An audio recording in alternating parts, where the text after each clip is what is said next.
కాంగ్రెస్ ను ఓడించే లక్ష్యంతో లోక్సభ ఎన్నికల్లో బీఆర్ఎస్ పనిచేసిందని బీఆర్ఎస్ కు పడాల్సిన ఓట్లు బీజేపీకి పడ్డాయని సీఎం రేవంత్ చేసిన వ్యాఖ్యలను తిప్పుకొట్టారు మల్కాజ్గిరి ఎంపీ ఈటెల రాజేందర్. ఏ పార్టీకి ఫిక్స్డ్ ఓట్లు ఉండవని, అవి మరో పార్టీకి పడవని అన్నారు ఈటెల. దేశంలో బీజేపీని గెలిపించుకోవాలని, తనలాంటి అభ్యర్థులను గెలిపించుకోవాలని ఓటర్లు భావించారు కాబట్టే తామంతా విజయం సాధించామన్నారు.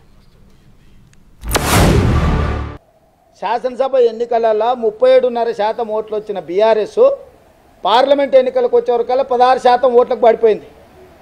కేవలం కాంగ్రెస్ను ఓడించడం కోసం మొత్తం గంపగుత్తగా తీసుకుపోయి బీజేపీకి ఓట్లు వేసారు. ఫిక్స్డ్ ఓట్లు టీఆర్ఎస్ ఓట్లు ఇవి బీజేపీ ఓట్లు ఇవి కాంగ్రెస్ ఓట్లు ఉండవు.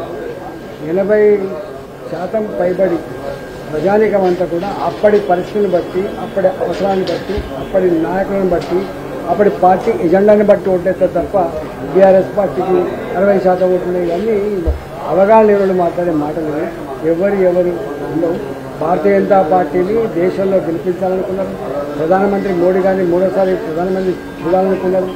నాలాంటి బిడ్డని గెలిపించుకోవాలనుకుంటున్నారు కాబట్టి ప్రజలు ఓట్లేసింది తప్ప ఈ వాళ్ళు అన్నట్టుగా ఇవన్నీ చెప్తే పడితే ఇవాళ రేపు భార్య చెప్తేనే భర్త ఇంటలేడు, భర్త చెప్తేనే భార్య ఇంటలేడు. ఒకటే ఇంట్లో ఉన్నటువంటి 4 ఓట్లు ఒకే దిక్కు పడతానికి విశ్వాసం లేనటువంటి ఈ రోజులలో మరి ముఖ్యమంత్రి గారు మాట్లాడడం అనేది బాగాలేదు.